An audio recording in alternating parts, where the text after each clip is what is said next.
So there's the dilemma of human thought of like, well, it's really good here and you're always manifesting amazing things, so maybe you should stay. Well, here's the thing. You're going to like this because this is what you're reaching for, and as you hear it, and you will, a whole lot of things are going to start clicking into place fast for you because you've done the work, you've sifted through the data, your vortex is ripe, it's ready to pop for you on all these fronts. You can feel that. But here's the distinction that we want you to hear. And this is the thing about deliberate creation. For a while, we called these gatherings the science of deliberate creation. Science meaning creation is always evolving and changing, like science must. And deliberate meaning you want to be purposeful about what you think. But after a while, we gravitated toward calling it the art of allowing instead, because people got too heady in the thoughts that they were thinking about being deliberate. And so this is the distinction that we want you to hear. Feel the difference between focusing on a subject like a specific job and the things that you will do, or a specific relationship and what that person might be like.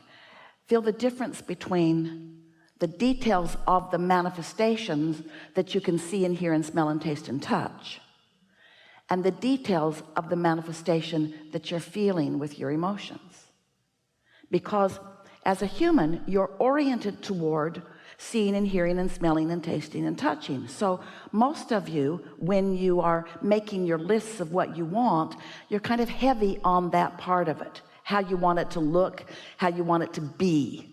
But when you tweak it just a little bit, where you start emphasizing the feeling of it, in other words, the difference between I want to create $100,000 this year, or $200,000 this year, or $500,000 this year, pick a number, it doesn't matter. I want to create X number of dollars this year. That's using your mind in a specific, deliberate way and saying, I want to feel my utter freedom to be and do and have whatever I choose.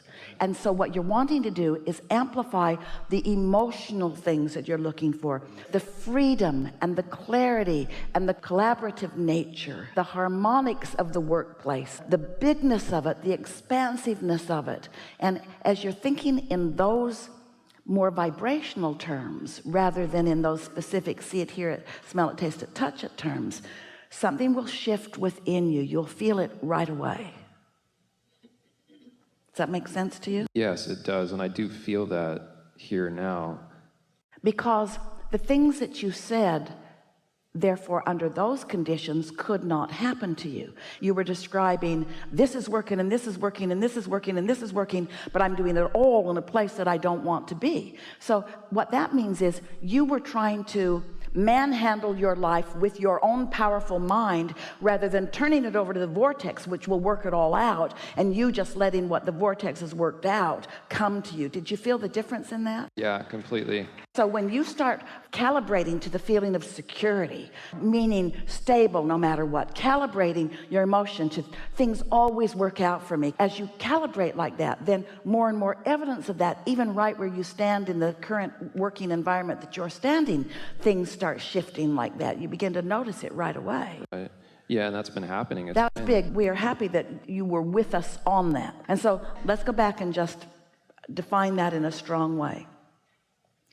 Everything that you're approaching, you can approach it as a subject. In other words, there's a subject of politics, and there's a subject of medicine, and there's a subject of parenting, and there's a subject of schools. We could keep this sentence going for days and days and days, just talking about subjects. But then there's the emotional stance of well-being. There's the emotional stance of freedom.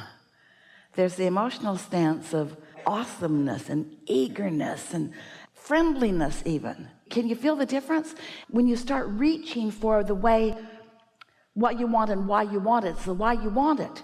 There isn't anything that anybody wants, whether it's a pile of money or a new relationship or a different job or an empire. There isn't anything that anybody wants, ever has or ever will, that is for any other reason than that they believe they will feel better when they're there. So if you start focusing on how you want to feel until you're feeling that way, because you're focusing on feeling that way, things just begin lining up. And the thing that's so great about that is that you never get it done. Can't get it wrong. Reason you can't get it wrong is because it's never done. It'll just keep morphing into something else. So when you catch this emotional point of attraction spirit of things, then what happens? You're happy now, and you're happy now, and you're happy now. It's not like I've got that goal of that job, and on my way to it I'm feeling pretty frisky, and then I've got it, yay, but now I've got it, yay, and now I've still got it, yay, and I've still got it, yay. Where if you're focused upon expansion and freedom, then nothing ever stalls out. You see the difference? Yeah. And this is really the biggest point that we're making in all of that. You heard it clearly, but we're going to make it again. Just imagine, just feel with us.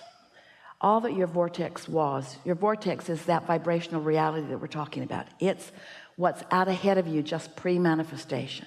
It's all the things that you've aspired to that now, as your doubt subsides, will start flowing into your experience. So it works like this. There's this vortex of all that you've asked for.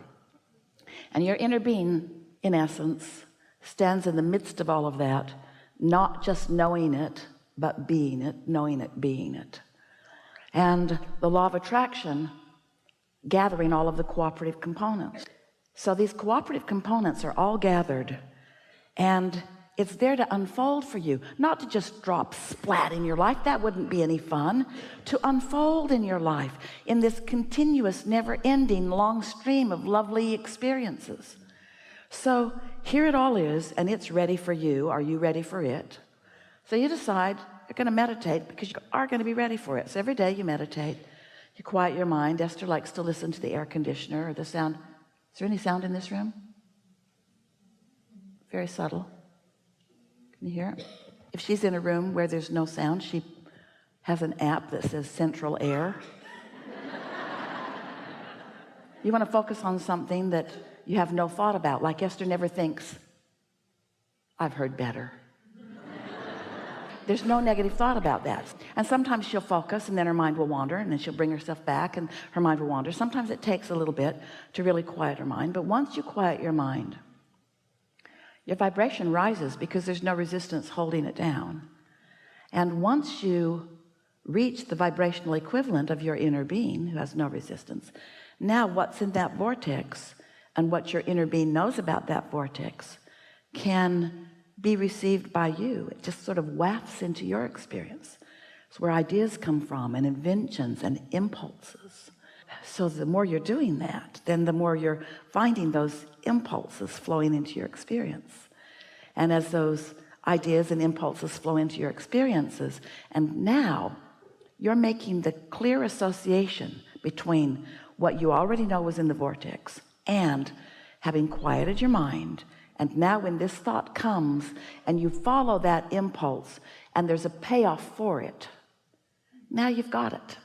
Now you understand how it all works, because your inner being knows where you stand in terms of manifestation in relationship to everything that's in your vortex.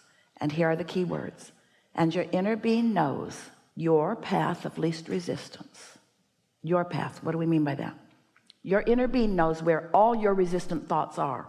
And your inner being, in your tuned in, tapped in, turned on state of being, will guide you around and over and under all of those resistant thoughts right to what you want. It's like Esther lost her gold pen. She couldn't find it anywhere. She looked and looked and looked. She dumped every purse out. She looked and looked and looked and looked. Finally, she gave up. Then 2 or 3 months later, she was looking for something else in one of her handbags, a little bottle of perfume. And she reached in the bag where she knew it was and came out with a gold pen. She could not find what was lost. Your inner being knows what you think is lost. And in your state of alignment, your inner being will guide you through the path of least resistance right to where you want to be. And oh, what fun it is along the way.